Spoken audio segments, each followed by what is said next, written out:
Let me tell you something that most people have completely forgotten. Cristiano Ronaldo was not supposed to be here. Not in the Champions League. Not on the cover of every magazine. Not in the history books. Not anywhere near the top of football. He was supposed to be just another kid from a poor family on a small island that most people cannot even find on a map, who dreamed big and went home with nothing. That was the plan that life had written for him, and he ripped it apart with his bare hands. Madeira, Portugal, 1985. Cristiano Ronaldo dos Santos Aveiro is born into a family with almost nothing. His father, José Diniz, works as a gardener and a kit man for the local football club. His mother, Dolores, cleans floors and cooks for other people. Just to keep the family alive, they live in a house so small that Cristiano shares a room with his 3 siblings. There is no academy. There is no professional coaching. There is no plan B. There is only a football and a kid who is absolutely obsessed with it. But here is what nobody tells you about those early years. Cristiano was not the most talented kid on the street. He was not the fastest. He was not the strongest. There were boys in Madeira. Simultaneously, having triumphed 2 years ago in Europe, Cristiano Ronaldo and company in the 2010 World Cup of coach Julian Lopetegui here in Sochi for what could be a World Cup classic to remember for many years. Still Portugal in the all-red, still improving, still refusing to tonight accept in their changed that he colours. was anything less than the best. That obsession, that refusal to be ordinary, started when he was 6 years old, and it has never stopped, not once, in almost 40 years. At 12 years old, Cristiano Ronaldo left his family. Let that settle for a moment. 12 years old, a child, packing a bag, saying goodbye to his mother, his father, his brothers and sisters, and getting on a plane alone to Lisbon to join the Sporting CP Academy. Most adults cannot handle that level of separation and pressure. Most grown men would have called home crying and taken the next flight back. Cristiano cried too, every single night, according to his mother. He was homesick, lonely, and mocked by his teammates for his thick Madeiran accent. The other boys laughed at him. They called him a peasant. They made him feel like an outsider every single day. And what did he do? He trained harder. He woke up earlier. He stayed later. He worked on every weakness with a precision that was almost frightening for a 12-year-old boy. Because here is something that Cristiano understood at an age when most kids are worrying about cartoons and video games. Pain is either going to break you or build you. And he decided very early that nothing was going to break him. Not loneliness, not mockery, not poverty, not the distance from everything he loved. At 16, Sporting CP put him in the first team.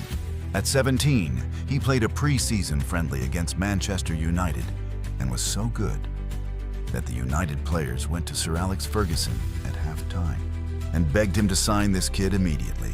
Sir Alex Ferguson, one of the greatest managers in football history, did not hesitate for a single second. £18 million for a 17-year-old in 2003. That was an enormous amount of money for a teenager who 2 years earlier was sharing a tiny room with his siblings in Madeira. The world was about to find out who Cristiano Ronaldo really was. Manchester United, Old Trafford, the theater of dreams for most young players arriving at a club like that. At 17, from a small island with a funny accent and massive expectations, would have been completely overwhelming. For Cristiano, it was fuel. His first years at United were not perfect. He was show pony. Fans of other clubs booed him every single time he touched the ball. And then 2008 happened. Champions League final. Moscow, Manchester United versus Chelsea. Penalty shootout. The pressure was almost impossible to describe. Millions of people watching. The biggest club trophy in European football. And Cristiano Ronaldo steps up to take a penalty. He scores. United win on penalties. Ronaldo falls to his knees and screams at the sky. That night, he wins the Ballon d'Or. For the first time, from a kid who shared a tiny room in Madeira to the best footballer on the planet. But the story does not end there, because what happens next is where it gets truly extraordinary. Real Madrid pay 100 million euros for him. In 2009, a world record, the most expensive player in history at that time. And instead of relaxing, instead of thinking he had already made it, Ronaldo arrives in Madrid and works even harder than before. Because that is the thing about Cristiano Ronaldo that most people never fully understand. The money was never the motivation. The records were never the motivation. The only thing that has ever motivated Cristiano Ronaldo is the absolute refusal to be second best. Real Madrid, 9 years, 4 Champions League titles, 2 La Liga titles, hundreds of goals, records that nobody had ever seen before in the history of that club. But here is what people forget about those 9 years at Real Madrid. It was not easy. It was never easy. Because at Real Madrid, Ronaldo was not just competing against other teams. He was competing against Lionel Messi every single week, in the same league, in the same era, for the same trophies. And that rivalry pushed both of them to levels that football had never seen before and may never see again. But think about what that actually meant for Ronaldo specifically.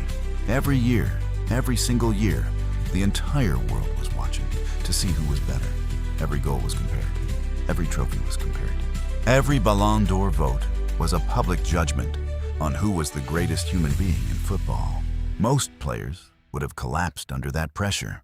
Ronaldo thrived. He won 4 Ballon d'Or awards at Real Madrid alone. He scored over 450 goals for the club. He became the all-time top scorer in Real Madrid history, breaking records that had stood for decades. And then in 2018, he shocked the entire football world and left. Juventus paid 112 million euros for a 33-year-old. Every expert said it was a mistake. Too old, too expensive. Serie A was not the right move. In his first season at Juventus, Ronaldo scored 21 goals in Serie A. In his second season, 31 goals. He won the Serie A Top Scorer Award at 35 years old, in a completely new league, in a completely different country. The critics went quiet, as they always do, with Cristiano Ronaldo. Now let us talk about something that changed everything for Ronaldo on a personal level. Not a trophy, not a record, not a transfer. A conversation with his mother that almost broke him completely. Ronaldo is 20 years old. He is already at Manchester United, already showing the world what he can do. But his father, Jose Diniz, is in hospital. His health is deteriorating rapidly because of years of alcohol dependency and liver problems.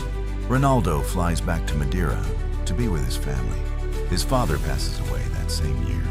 Cristiano Ronaldo was 20 years old when he lost his father, and in interviews years later, he has spoken about that moment with a rawness that is almost painful to watch. Because the one person who had kicked a ball with him as a child, the one person who had worked as a kit man just to be close to football, the one person who had watched his son leave for Lisbon at 12 years, old with nothing but a dream, never got to see what that dream became. Jose Diniz never saw the Champions League trophies, never saw the Ballon d'Or awards, never saw his son become the most famous footballer on the planet. And that, according to people close to Ronaldo, is the wound that has never fully healed. But here is how Cristiano responded to that grief. He did not collapse. He did not disappear.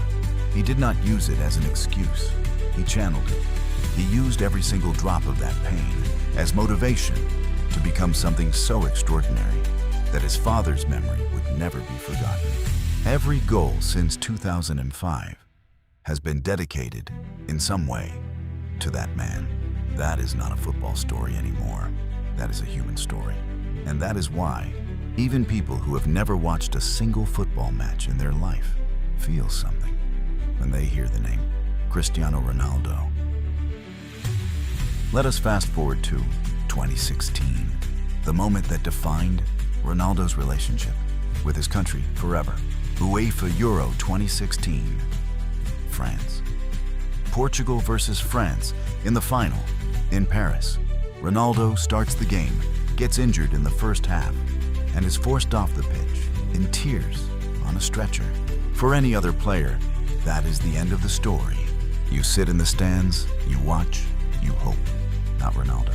Footage from that night shows him on the sideline, on his feet, coaching his teammates, gesturing, shouting instructions, refusing to be a passive spectator in the most important match of his international career. Portugal win 1-0 in extra time. Ronaldo runs onto the pitch with tears streaming down his face and celebrates like a man who has just been released from prison. Because for years, the biggest criticism of Ronaldo was that he could not deliver for his national team, that he was a club player, not an international player, that when Portugal needed him most, he always came up short. That night in Paris silenced every single one of those critics. And then, just 2 years later, at the 2018 World Cup in Russia, Ronaldo produced what many consider the greatest individual performance in a single World Cup match. In modern football history, Portugal versus Spain, group stage, Ronaldo scores a hat-trick against one of the best national teams in the world, including a last-minute free kick from 25 meters to equalize at 3-all. He was 33 years old. 33 years old, and still producing moments that 23-year-olds can only dream about. That is not normal. That is not human. That is something else entirely. So we arrive at the final question, the one that really matters. What does the story of Cristiano Ronaldo actually mean? Not for football, but for you watching this video right now. Because it is very easy to watch someone like Ronaldo and think, well, he is different. He is special. He was born with something I do not have. And that thought is the most dangerous lie you will ever tell yourself. Cristiano Ronaldo was not born great. He was born poor on a small island into a family with no connections, no money, and no guarantees. He became great because every single morning, for almost 40 years, he chose to work when others rested. He chose to improve when others were satisfied. He chose to believe when everyone around him doubted. The body you see today, that extraordinary physical machine, was built deliberately, obsessively, meal by meal, training session by training session, year by year. His sleep schedule is documented. 8 hours minimum, with multiple short naps during the day. His diet is documented. No alcohol, ever, in his entire career. No junk food, no shortcuts. He has said in interviews that he still trains on Christmas Day, that he still watches recordings of his own performances, looking for things to improve, even after winning everything there is to win. That is not talent. That is a decision made every single day to be better than yesterday. And here's what I want to leave you with. The island of Madeira still exists. The small house where he grew up still exists. The streets where he played football as a child still exist. Nothing about that place guaranteed success. Nothing about his start in life made what happened inevitable. What made it happen was him. Only him. Every single day, for almost 4 decades. And if there is one thing, one single lesson, that the story of Cristiano Ronaldo teaches the world, it is this: where you start has absolutely nothing to do. Ronaldo's story hits you the hardest. See you in the next one.